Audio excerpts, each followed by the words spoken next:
terhadap pekerja rumah tangga ini hanya diatur dalam level peraturan Menteri Tenaga Kerja. Kalau tidak salah nomor 2 tahun 2015. Ini sebetulnya kalau menurut saya fatal.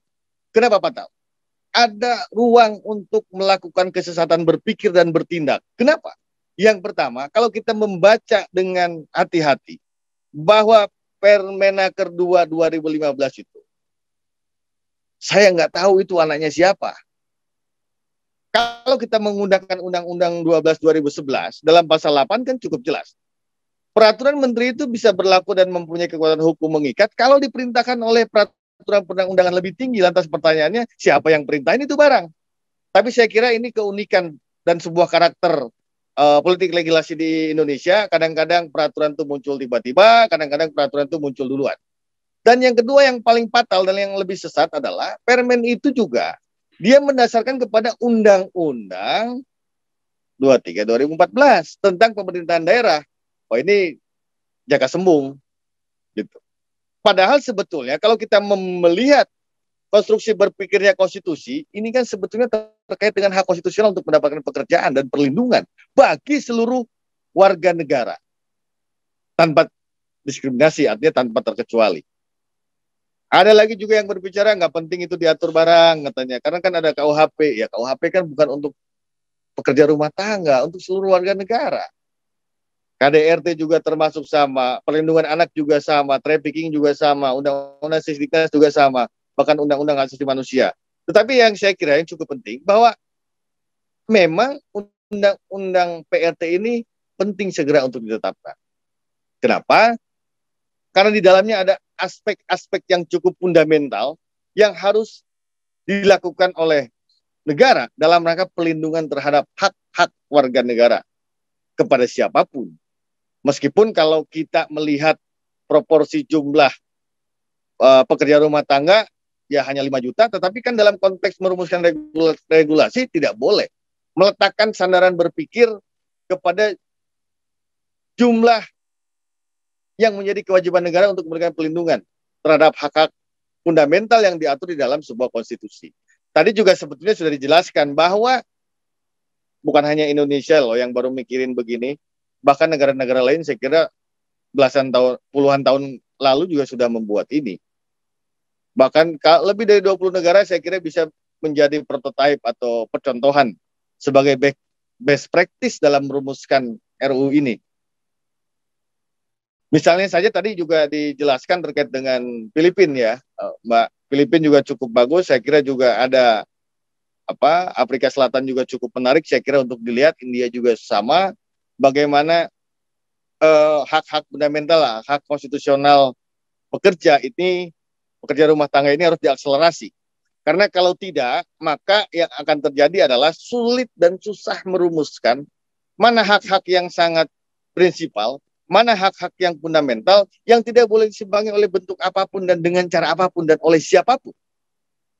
Nah ini yang kadang-kadang hak-hak yang bersifat prinsipal ini di kita sering juga terjadi disimpangi melalui perjanjian, melalui peraturan pelaksana. Ini yang saya kira sangat fatal kalau berbicara tentang human rights.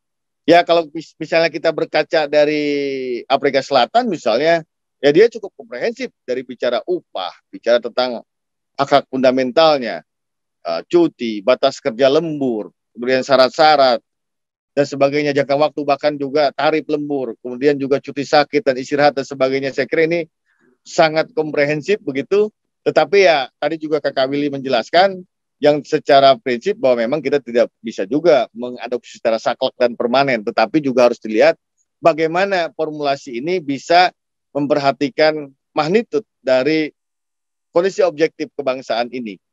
Nah, tidak hanya saya kira dalam perspektif konstitusional yang cukup jelas, dan bahkan juga dalam beberapa konvensi internasional, kalau saya kira Kakak Arimbi yang lebih paham ya Kakak, kalau kita mengurut dari mulai Declaration of Human Rights misalnya sampai ke konvensi ILO tentang diskriminasi, berapa belas itu konvensi yang juga sebetulnya semua hampir dapat dipastikan berbicara tentang perlindungan terhadap hak-hak konstitusional pekerja, hak-hak konstitusional warga negara.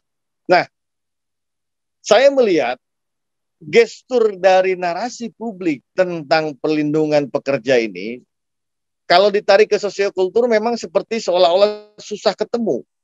Apalagi di kita ini kan sebetulnya tadi Kakak Willy juga sudah mengklasifikasikan proyeksi dalam RUU yang akan datang.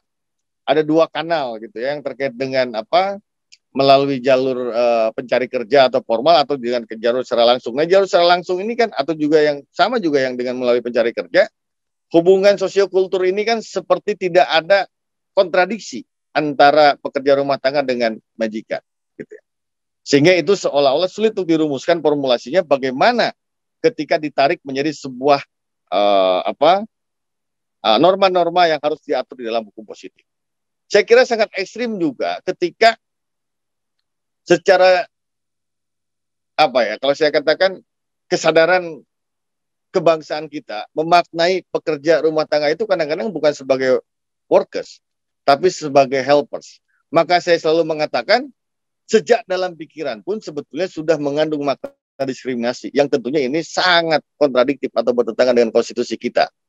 Nah, tetapi saya kira kalau berkaca dari beberapa negara, memang tarik-menarik juga terjadi dalam proses perumusan undang-undang perlindungan pekerja rumah tangga. Tetapi saya kira ini perlu dibangun kesadaran yang sesungguhnya, bukan kesadaran semu bagi seluruh elemen bangsa.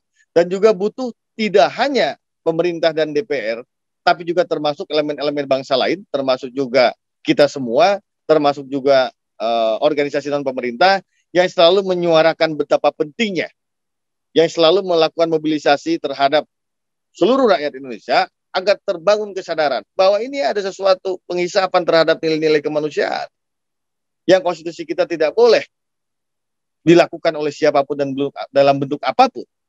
Ya, saya berharap dalam proses penetapan prolegnas ini kita semua punya komitmen bersama membangun propaganda, sosialisasi, dan penyadaran terhadap seluruh warga negara bahwa begitu pentingnya pelindungan terhadap pekerja rumah tangga yang jika dibiarkan, ini akan terjadi kesesatan-kesesatan berpikir dan yang paling parah adalah akan melanggengkan penghisapan terhadap hak-hak fundamental manusia di Republik ini. Barangkali itu Kakak Arimi yang bisa saya sampaikan. Wabillahi taufiq wal hidayah. Wassalamualaikum warahmatullahi taala wabarakatuh.